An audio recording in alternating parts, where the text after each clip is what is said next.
grâce au fait que c'est au Canada, j'ai un nom bilingue.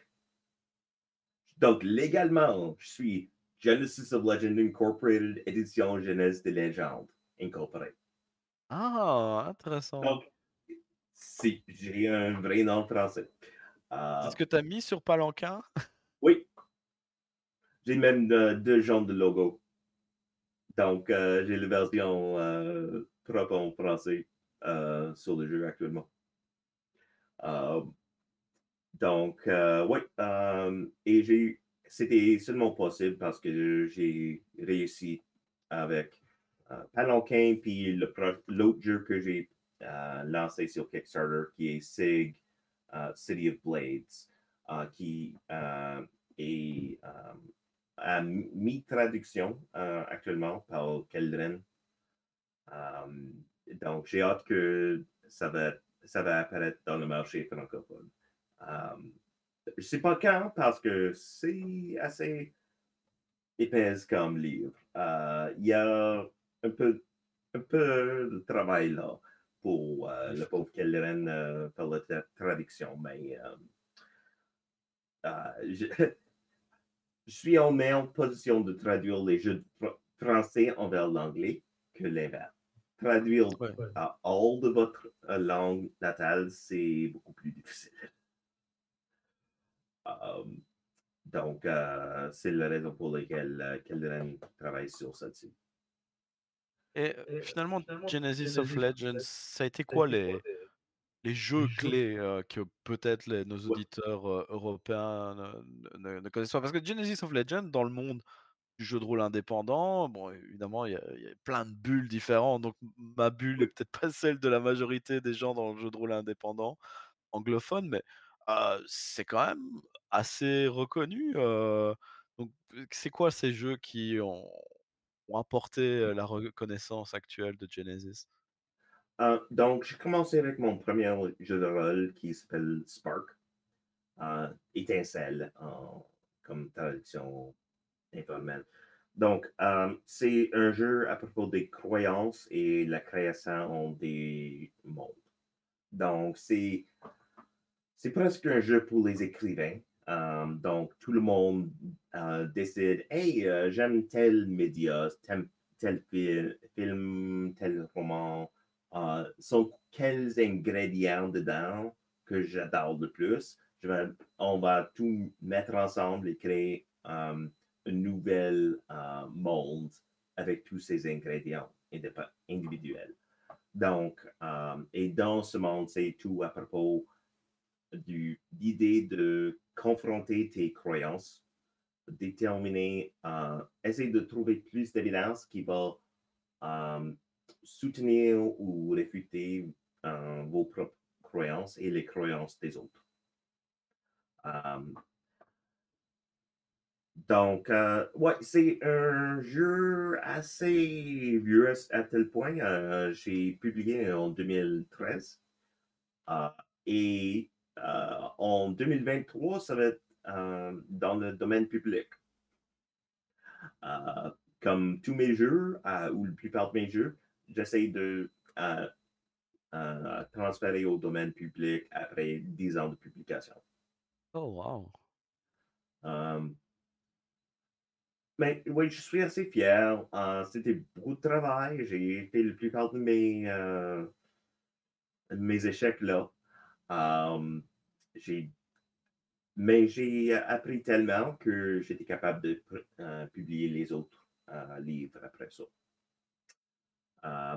Je travaille sur euh, euh, mon, mon setting SIG, qui est en deux formats, SIG Manual of the Primes et SIG City of Blades. Et c'est un grand hommage aux anciens jeux Planescape, ancien monde Planescape de Donjons et Dragons.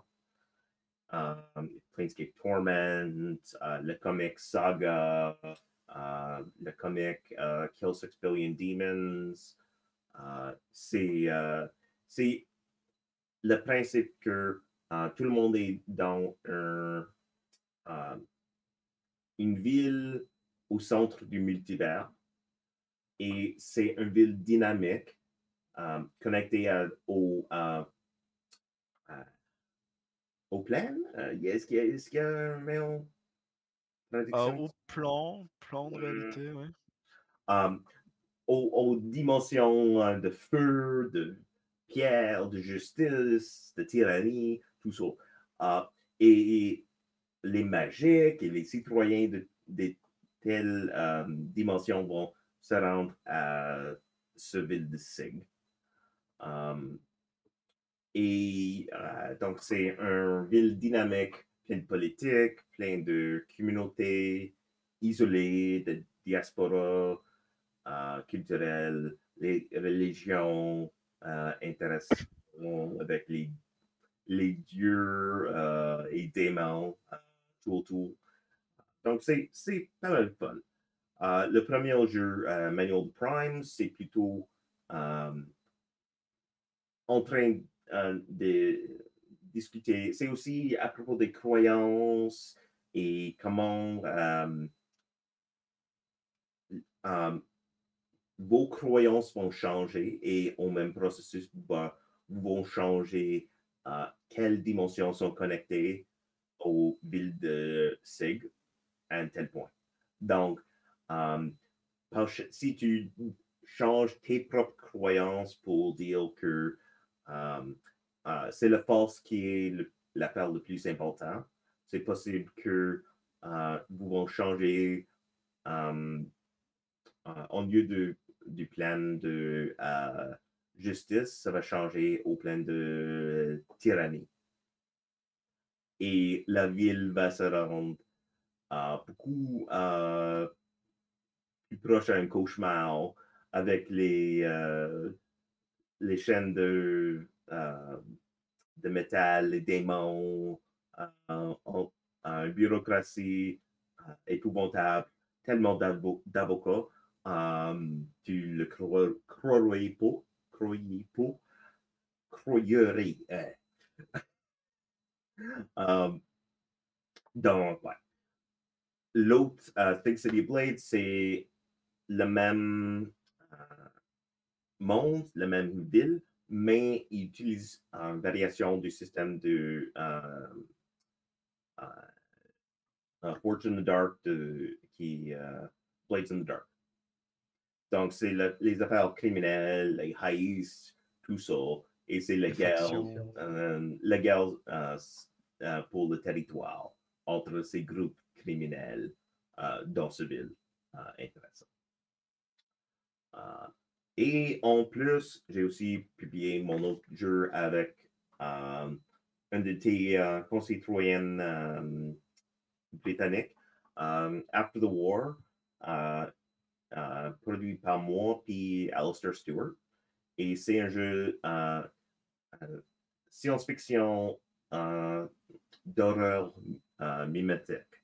Ça veut dire, l'horreur, c'est un chanson malevolent et d'origine extraterrestre vient et ils vont infecter les mondes, les cerveaux des mondes et transformer en genre de cultistes d'espace. C'est moitiément comme les boards de Star Trek, moitiément comme dans Firefly avec tous les Reavers et tout ça. Donc, c'est une infection qui a transformé les gens à les ennemis, qui ont envahi, détruit la Terre, détruit Mars. Et ce jeu prend place 10 ans après la guerre, où les millions des survivants sont en train de reconstruire et rebâtir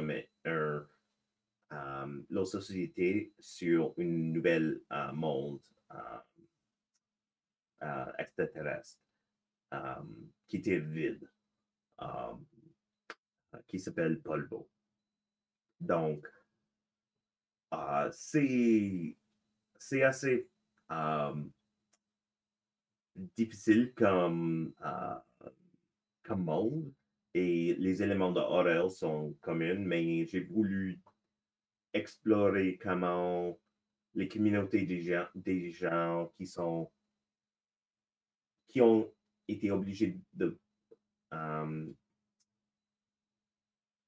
de reconstruire même sans euh,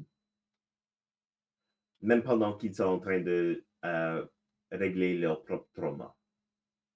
Parce que tout le monde a du PTSD à tel point. Donc, et je trouve que c'est. Oh, est-ce qu'il a coupé? Oh non, parfait. Donc, c'est pas mal intéressant et c'est approprié pendant notre monde actuel. Parce que les derniers 5 ans étaient pas mal difficiles pour nous tous. Euh, C'est assez fascinant à quel point bien sûr, il y a eu la Seconde Guerre mondiale, oups, oh, toujours avec nous? oui, Ah, bien sûr, il y a eu la Seconde mondiale en Europe, et bon, elle a impliqué, Canada et l'Amérique du Nord aussi, même si les conflits n'ont pas eu lieu, à quelques exceptions près. Sur le territoire lui-même, en ce moment, j'écoute des choses historiques, notamment sur le Dean Martin et Sammy Davis Jr. Mais comment cette génération même d'Américains, heu, beaucoup de gens sont revenus de la guerre de vétérans et ils sont revenus où, la guerre était présentée comme une grande victoire et c'était pas du tout un reflet de leur expérience. Ici en Europe finalement, on parle assez peu, on discute assez peu de la reconstruction justement, de l'après-conflit et comment on doit se remettre, bah, au travail, reconstruire, alors qu'on n'a pas encore, bah, oui, digéré un trauma qui de toute façon va prendre des décennies, si jamais il est jamais digéré et maintenant on a Covid, ici où on nous demande de nous remettre au travail alors que pareil on n'a pas process les 2 dernières années. C'est définitivement un sujet extrêmement important et intéressant. ouais. Comme modèle, mon modèle était euh, France au fin des années 80, au fin des années 40, Mmh. euh, avec tout le dommage, tous les ordonnances autour dans les euh, champs agricoles. Euh, donc, ça, c'était le modèle. Et je m'excuse pour mon caméra. Je ne sais pas pourquoi il cause des problèmes. Mais j'espère que les gens peuvent m'entendre quand même. On t'entend, je t'entends sans problème. Ah, OK, parfait. Euh, ouais, donc c'était le modèle que j'ai utilisé parce que c'est un temps difficile. C'était vraiment. euh, OK. Oui, donc c'est. Ouais. J'ai vu un documentaire à propos d'un des forêts interdites qui est tellement plein de munitions en France que ça va être toujours interdit de rentrer dans ce forêt. Euh, et les terrains qui sont euh, effectivement euh, détruits en façon permanente par la guerre. Les restants de la guerre et le trauma que ce guerre a causé euh, pour notre monde. Donc, ça, c'était la grande inspiration. La zone rouge, en France, Ah, qui est merci.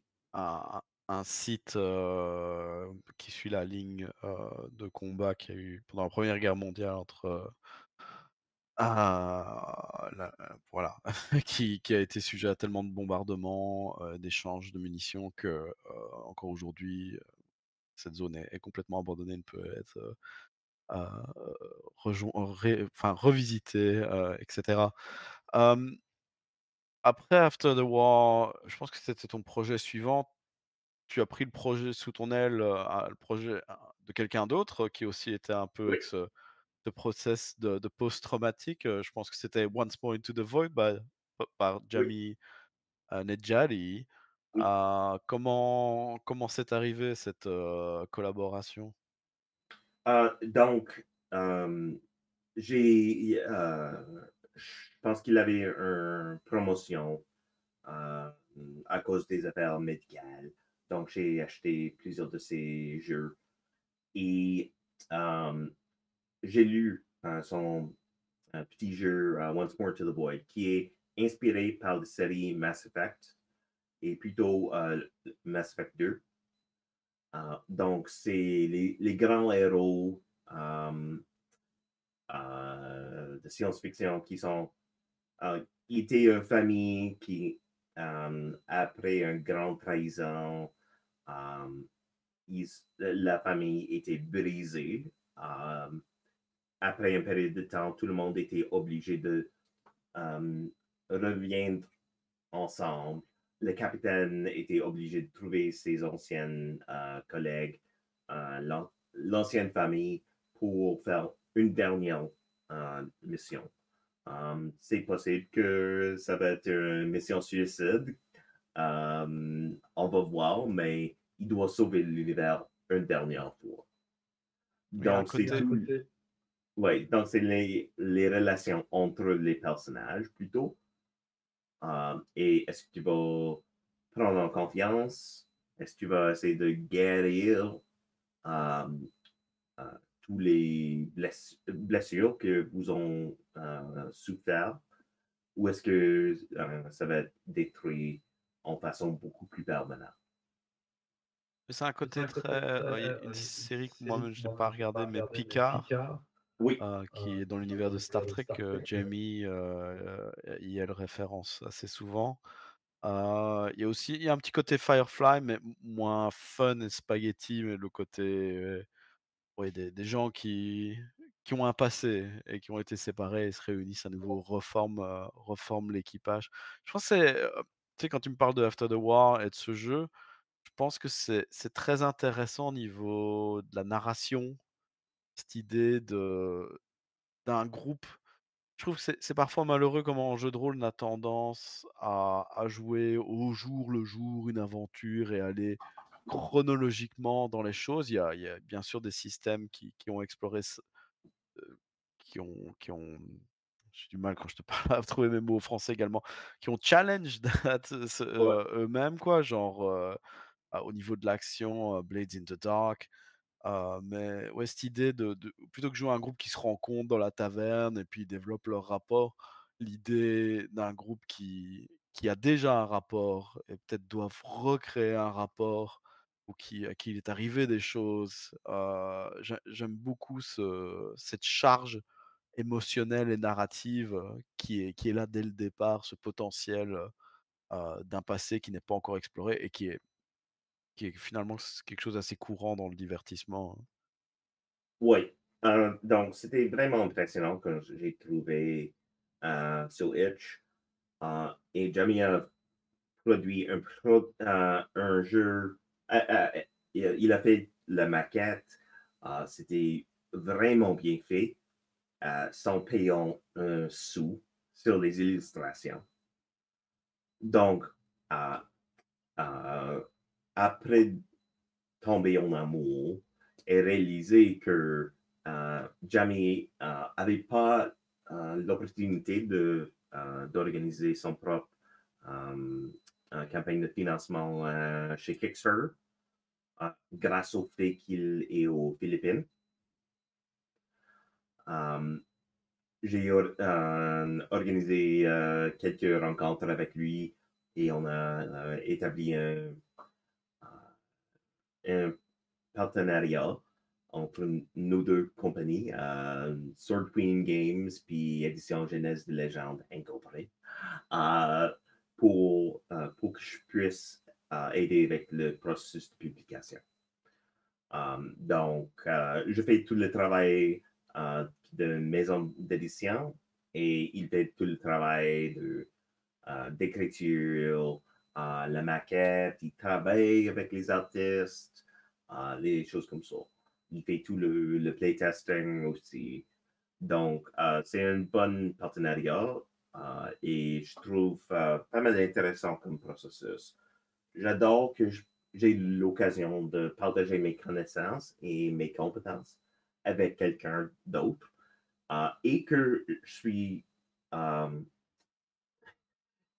moins poigné de faire le travail moi-même parce que j'étais capable de donner des tâches à Jamie. De hey, vas-y, tu peux instituer toutes ces corrections-là. Vas-y. Je vais préparer tous les contrats quand c'est nécessaire. Je vais trouver une façon d'imprimer ça, mais jusqu'à tel point, hey, c'est ton travail. Tu es le designer, là. Je suis seulement la maison d'édition. Comparé à tout le reste de mes jeux où euh, je fais tout le travail pour tout le reste de mes jeux. Euh, sur mes cartes d'affaires, je dis que je suis un président, CEO, écrivain et barista. Parce que je fais tout. C'est Euh, c'est épuisant, hein, de devoir tout faire, quoi, tu as même pas cette satisfaction, enfin tu si tu l'as, mais de: «Oh j'ai fini le jeu» ou «J'ai fini le texte». Parce qu'il y a ouais, toujours: «OK, j'ai fini le texte, maintenant il faut le mettre en page. Ah la pa mise en page est finie, il me faut trouver les illustrations. Ah j'ai fini le livre, le PDF est prêt. Je l'ai sorti sur Itch.io, je dois écrire les textes descriptifs. Ah j'ai fini ça. Maintenant je dois le promouvoir sur les médias sociaux» et cetera et j'imagine que oui, ça doit être agréable, quand tu trouves quelqu'un, en particulier quand c'est complémentaire, hein. exact, exact. Donc, à cause de ça, je suis en train, j'ai je suis capable de travailler sur les autres projets. Donc, je travaille sur un supplément pour After the War. J'ai aussi utilisé l'occasion de faire la traduction de Palanquin pendant qu'il travaille sur les corrections et l'élaboration de Once More to the Void. Donc, c'est toutes ces choses ensemble qui me laissent de continuer d'avoir du progrès avec tous mes projets et de produire les jeux intéressants. Juste pour clarifier, parce que j'ai mis les liens vers Once More Into the Void dans la chat room. Un des liens est le lien Itch.io de la première version de Once More Oui. Into the Void and le deuxième lien est un lien vers la campagne Kickstarter qui a étendu, le texte et le contenu du jeu, mais aussi a amélioré drastiquement, heu, sa qualité visuelle avec notamment des illustrations, qui c'est bisexual color. Je suis un peu bisexual color tonight. Je suis pas bisexual, mais c'est un peu ces couleurs rose et bleu comme ça. Heu Donc pour clarifier pour les gens, ce que vous voyez sur le Itch, est la première version qui est un peu moins chère que la future version est moins belle surtout que la version qui, s'apprête à être sortie. Elle va sortir bientôt en numérique sur DriveThru et Itch.io Euh, elle-même? on est en train de faire les corrections actuellement. OK, On a super. beaucoup de bons commentaires de Avery Alder, um, euh, qui était un consultant pour ce projet. Donc, on est en train de faire les instituer pour clarifier le texte, euh, assurer que tous les chiffres sont bien en accord avec les mathématiques idéales et tous nos calculs spécifiques parce que c'est difficile de trouver une bonne balance avec ça. C'est un jeu effectivement BOB. Donc, c'est comme Dream Apart, Dream Askew et tout le reste. Donc, c'est important de trouver une bonne balance avec les choses qui vont fournir des tokens loyauté euh, et quelles choses vont coûter ces tokens. Donc, on est en train de faire tous ces calculs actuellement. Donc, on espère d'être prêt pour fournir la version électronique dans le printemps. Chouette, hein. Et tu as déjà parlé de Palanquin alors, de sa traduction en français. Heu, sur base de cette expérience, est-ce qu'il y a un appétit? C'est quoi les pour et les contre finalement? Si tu te posais la question et Jamie se posait la question, est-ce qu'on va le sortir en français ou est-ce qu'on va confier ça à une boîte de publication française, ou francophone? Heu, voilà, ouais, c'est quoi la suite, de l'aspect francophone, de Jeunesse de légende? Et s'il y en a déjà un, ou est-ce que tu attends de voir comment Palanquin va trouver un public? Il y a beaucoup de pensées à propos de ça. Donc, C'était une personnellement, grosse question, hein, avec beaucoup ouais, de ouais, c'est une grosse question, mais beaucoup de tiroirs. c'est une bonne question de discuter. Donc, pour moi, un de mes grandes priorités personnelles était de faire la traduction moi-même pour assurer que j'ai produit euh, au moins un de mes jeux dans ma langue ancestrale. J'ai perdu. Améliorer mon propre connaissance de la langue euh, euh, de tout ma côté acadienne. Parce que il y a beaucoup de pertes linguistiques dans ce portion de société canadienne. Euh, dans le Québec, ils ont, il y avait assez de personnes et assez de travail fort pour protéger la français. Mais hors Québec, les autres communautés franco-ontariennes, acadiennes, franco-manitobaines, tout ça, euh, ils sont des vraies minorités linguistiques. Euh, Souvent des petites îles dans un océan d'anglais. Et c'est difficile. Les communautés acadiennes ont perdu la plupart, ont perdu beaucoup de français grâce au fait que les Britanniques ont expulsé quoi, 2 tiers des Acadiennes dans les années 1800, dans un grand dérangement, euh, qui est l'origine des Cajuns. Ah Euh, oui. oui, donc, un patient des... on devrait être capable de trouver un lien pour ça, mais euh, euh, à cause du fait que euh, entre les guerres entre les Britanniques et les Français, les Acadiennes étaient catholiques et ils ne voulaient pas soumettre aux, euh, aux couronnes britanniques. Mais ils ne voulaient pas battre non plus. Ils étaient, hey, nous sommes des fermiers et des pêcheurs, laisse-nous, on va bien faire, ça va, on va rester sur le côte dans nos petites communautés. Mais un général britannique a décidé, ah non, on ne veut pas tous ces catholiques, tous ces francophones euh, dans ce pays. Donc, ils ont expulsé un portion à retour à France et un portion aux colonies françaises dans les États-Unis. Donc, au sud jusqu'à Louisiane. Euh, dans ce processus, beaucoup ont mouru, mais les gens qui ont survécu euh, sont les Acadiens ont rendu comme Acadien, Cadien, Cajun, Cajun, Cajun, Cajun, Cajun, Cajun. Ah OK. Ouais. Donc, ils sont nos cousines euh, culturelles. Mais à cause de ça, les communautés acadiennes qui étaient beaucoup vraiment réduites en force. Donc, ils ont eu une misère de protéger leur langue.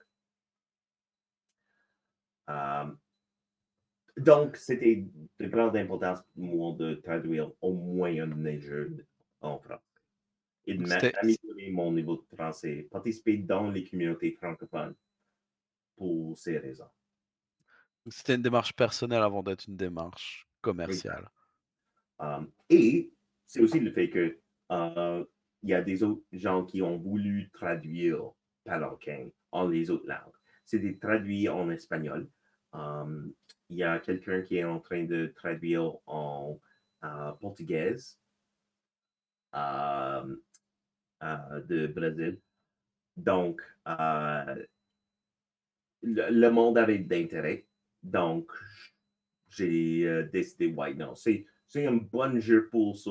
Si, si les autres maisons pub veulent traduire ce jeu en les autres langues, apparemment, c'est un bon candidat. Donc, j'ai fait ça. Um, Super. j'ai un autre Heu, jeu que je veux traduire, mais ça va être difficile. En anglais, il s'appelle Lonely Timbers. ah, tu l'as mentionné l'année passée, tu as fait Oui, un bref passage, um, dans l'after de Cyberconf, oui, oui, parce que c'est un jeu de bûcherons québécoises. Uh, un jeu des bûcherons et les hommes. Donc, une exploration des éléments masculins, des éléments culturels, les liens entre les hommes. Il y a un peu de sous-texte là. Euh, mais ouais, c'est intéressant, mais c'est aussi beaucoup de travail de faire une traduction. Quelque chose que j'ai vraiment découvert pendant le processus de préparer Palanquin. parce que Palanquin a une échelle assez intéressante comme projet de traduction, parce que finalement, c'est pas un jeu trop gros ni trop petit, le format zine, est relative même si tu veux vendre des copies physiques en français, c'est relativement bon marché, j'imagine. Tu rentres pas dans le hardback, Non, comme on appelle ça en ouais, français et en même temps, c'est pas plus petit non plus parce que je trouve que si ton jeu a pas une certaine épaisseur, c'est le public qui n'est pas très intéressé parce que ça passe pour un projet plus amateur, de manière un peu personnellement, je trouve la distinction professionnel amateur un peu, exagérée du côté francophone. Mais oui, à la vente, c'est plus facile de vendre un bouquin avec une certaine épaisseur et à imprimer, jusqu'à une certaine mesure, c'est pas tellement plus cher. ouais. Euh, mais c'était aussi vraiment intéressant le processus de traduction. Je sais, on a quelques minutes de plus, mais euh, parce que l'avantage quand j'ai écrit le jeu à l'original en anglais, c'était tous les personnages. J'ai ajouté les noms qui n'étaient pas spécifiques au genre et j'étais capable de utiliser l'ambiguïté naturelle d'anglais Oui, à propos des gens. Euh, et c'était beaucoup plus difficile en français. Euh, je j'ai eu cette même expérience avec mon propre jeu, Paris Secondo, la magie salutaire de l'inventaire. Au départ, je voulais faire quelque chose d'assez neutre. Enfin, la version anglaise est neutre, je pense. Je pas embaucher quelqu'un pour y regarder plus en détail, mais en tout cas, c'était mon ambition quand je l'ai écrit. Mais quand je suis passé à la traduction française et que j'ai voulu faire l'équivalent, un, c'est beaucoup plus difficile, c'est pas de base dans le langage comme l'anglais et 2, quand j'ai commencé à regarder comment faire de l'écriture inclusive, ça existe, mais bon, je suis pas un spécialiste, mais ça a l'air d'être encore très, comment dire? Dynamique. oui, Ça a l'air d'être quelque chose qui est encore fort en développement et qui a pas été, fixé, même pas par l'Académie française ou quelque chose comme ça, mais même par la communauté. Ils sont même, par exemple, au niveau des pronoms, et il y a une pléthore de différents pronoms et différentes façons de dire des choses. Il y a aussi des choses qui ne sont pas très pratiques encore, dans leur application. Ça a tendance à rallonger énormément les textes, donc j'espère que ça va se perfectionner et c'est mon excuse personnelle de ne pas l'avoir fait plus inclusif. Donc toi-même, tu as essayé de faire quelque chose d'écrit en inclusif ou tu as dû, moi, admettre certaines limites du français actuel? oui. Quelqu'un a dit, oui, Yel est rentré dans le petit Robert et je suis tellement content de ça. Euh, j'ai euh, établi un personnage, un des porteurs non binaires. Euh, euh, C'était pas mal amusant parce que je disais Oulu, le vétéran, euh, Malani, la prêtresse, on avait un chasseresse euh, et euh, un des six personnages, c'est en anglais, c'est The Shadow. Donc, c'était l'ombre, Illic l'ombre en français. Donc, parce que Mmh. j'étais pas obligé de préciser le ou la, ok, ça c'est mon personnage non binaire. Donc, j'ai établi ça assez facilement. Donc, ouais, mais j'étais obligé d'ajouter une section du texte spécifique pour la version française pour dire hey, je m'excuse, j'ai traduit ça d'anglais et c'est un défi. Oui. Euh, je suis certain que tout le monde sont connaissant de ce défi, mais c'est un peu plus en anglais et dans la communauté anglophone. Il y avait des gens, des livres avec les noms, euh, les pronoms comme Zer, donc les nouveaux néopronoms, dans un jeu de rôle de l'année 2004 en anglais. Ah ouais. C'est dans le jeu Shock, social science fiction. Donc, c'est la science-fiction sociale et comment la culture change. Donc, c'était une bonne décision de montrer les changements culturels et de mettre en place euh, pour, euh, pour que c'est un peu abrupt, pour montrer ça au monde. C'était vraiment thématique. Mais c'est difficile de faire ce élément de euh, euh, traduction et de localisation. Localisation, ça c'est un bon terme que quelqu'un m'a je suis plus sûr qui m'a introduit à ce terme, mais donc pour les gens qui écoutent, donc on se rend pas compte à quel point quand on traduit en français, on dit il y a l'expression traduire, c'est trahir. C'est un Ouais. peu injuste, mais il y a une vérité là-dedans dans le sens où, les gens s'imaginent: «Oh, vous traduisez un texte, c'est que qu'on pourrait le lancer dans un ordinateur et il traduit le texte», ou que si on embauche 12 traducteurs et qui vont traduire un texte, vous allez vous retrouver avec 12 fois le même texte dans les 2 langues, alors qu'il y a énormément de place à l'interprétation de ce que la personne lit et ensuite la manière dont elle retranscrit ce qu'elle veut dire et localisation. Donc par exemple, localisation, dans mon expérience dans Paris Second 2, il y a beaucoup de références populaires. Bah, au lieu de parler de, je sais pas moi, d'armure de Warhammer 40K, j'ai, parlé d'armure des Chevaliers du Zodiaque parce que je savais que c'était une référence populaire, qui allait plus parler aux rôlistes, en tout cas en ce qui me semblait francophone et voilà quoi. Donc on modifie pour pour être fidèle à l'esprit plutôt qu'à la lettre, alors que même la lettre de toute façon, c'est pas possible d'y être fidèle. Oui, ouais, et l'avantage à cause du fait que j'ai écrit aux premières places, j'étais capable de dire, oh, c'est le même esprit, je vais pas changer ce élément du texte. C'est pas, j'ai dit que c'est un petit friandise de fruits.